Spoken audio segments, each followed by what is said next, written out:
Kung seguridad na rin lang po ang ating pag-uusapan, di pat karugtong din nito ang ating pambansang dangal.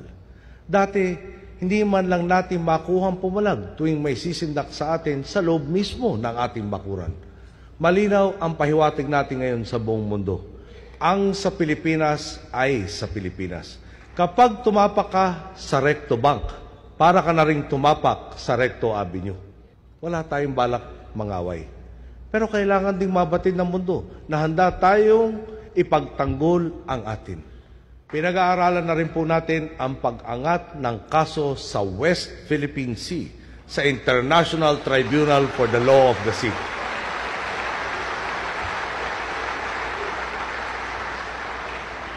Upang masigurong sa mga susunod na pagkakataon ay hinahon at pagtitimpi ang mag-ahari tuwing may alitan sa teritoryo. Kaya nga sabi ko, why are you so sparing? Gusto ninyo, gawain na lang ninyo kaming province, Fujian, pati Philippine province of China. Di wala tayong problema. We say, libre na lahat. Kasi yung oil, joint naman. Yung oil mo, dito mo ang pinakamarami.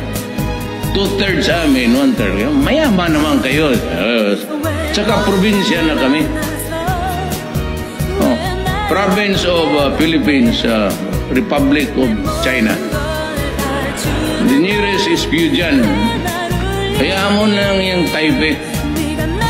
Huwag na natin galawin. Baka maliit-liit na ano. Kaya mo yan siya. Just let it float there for makuha mo ang Pilipina. Kasi maraming pera eh. Kung babae pa itong China, niligawan ko na yun. Ang West Philippine Sea ay hindi katang-isip natin lamang. Ito ay atin. Ito ay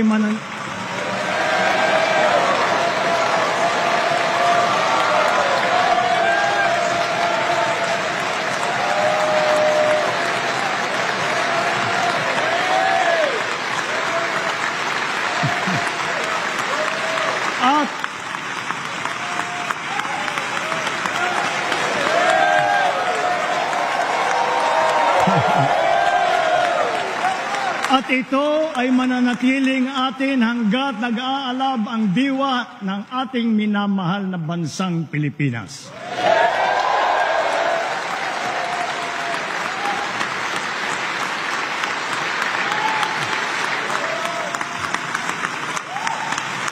Pagtitibayin at palalaguin natin ang kamalayan at kaalaman ng buong bansa at titiyakin na maipapasa natin ito sa kabataan at ating susunod na mga salinlahi.